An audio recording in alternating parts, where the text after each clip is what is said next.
meanwhile, there could be, corruption in plain sight. I want to get your take on what's going on at the Oversight Committee. House Oversight Committee Chairman James Comer joined me last week on this program telling me that he sent a subpoena in the Biden impeachment probe. His committee has found new Biden family bank accounts, and he wants to connect the dots. He said, I sent a subpoena today, which was last week, to a major financial institution. Watch this.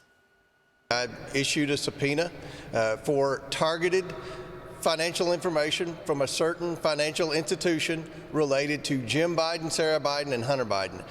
This is a result of many of the documents that Devin Archer turned over. We believe we found new accounts, and remember, the number of bank accounts that we've discovered over the past year and a half since I've had subpoena power, since the Republicans flipped the House, is unbelievable. I mean, I don't think you would find very many people that have billion-dollar net worths that have as many different bank accounts as this Biden family had. Many of these were shell companies, as you and I have discussed, Maria, companies that sole purpose was to launder the money that the Bidens were receiving from China, from Romania, from Russia. These are obviously very serious charges, Congressman. Money laundering, the sitting president. We've reached out to the White House for comment. We've not received a response. Your reaction? Well, this has been like pulling teeth, trying to get this information, obviously, not only from the Biden family, but from the agencies.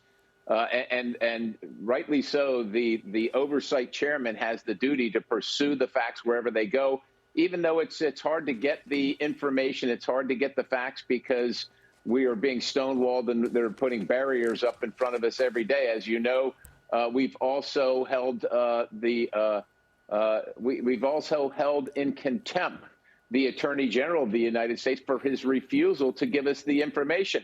Now, he's already given us a portion of the information. It's just in a different format. But we want to see it all because the American people want to see it all and want to hear it all. And so that's just another example of what this committee and what Congress has gone through trying to get the information. They're just trying to run out the clock, and they don't want the facts to be known. But it's our job to get the facts, and we're going to continue to pursue them, and I applaud the chairman for doing that. So what are you expecting in terms of the business at hand in Congress before the election now? Are you all done in terms of major priorities here, Congressman? Well, we've got to deal with the farm bill because that's going to expire, so we have to make a decision on that.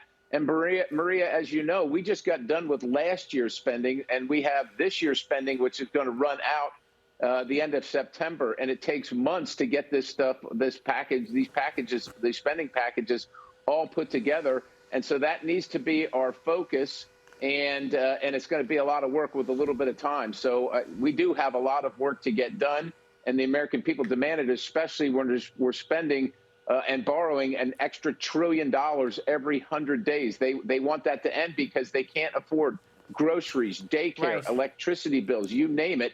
It's all caused by this incredible amount of spending, and they want that to be stopped, and that's what we need to work on. Before we get to all of that, you're going to have two major debates underway, presidential debates. Right. President Trump and President Biden, they have rules. Biden has his own terms for these debates. He doesn't want any third-party candidate on stage. I spoke with Robert F. Kennedy Jr. yesterday. He's outraged by it, says it's collusion. What are you expecting out of these debates, June 10th, June 27th and September 10th?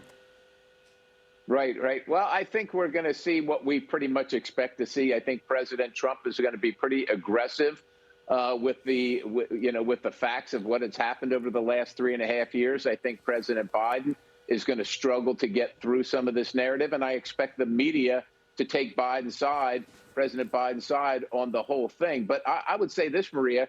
These are the two starting debates, but there's no limit to how many they can have. It's not limited to these.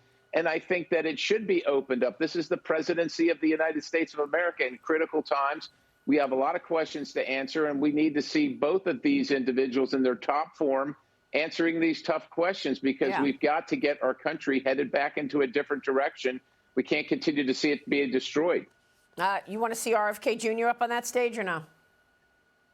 Well, if he makes the cut, he should be on the stage. If there's that many people that want to vote for him, it shouldn't be President Biden that makes that determination. We have a commission on debates that does that. Let them do that. Well, they're not doing it. The White House sent them a letter, so we're not going to be participating in the commission-supported debates. Here are the debates that we'll do.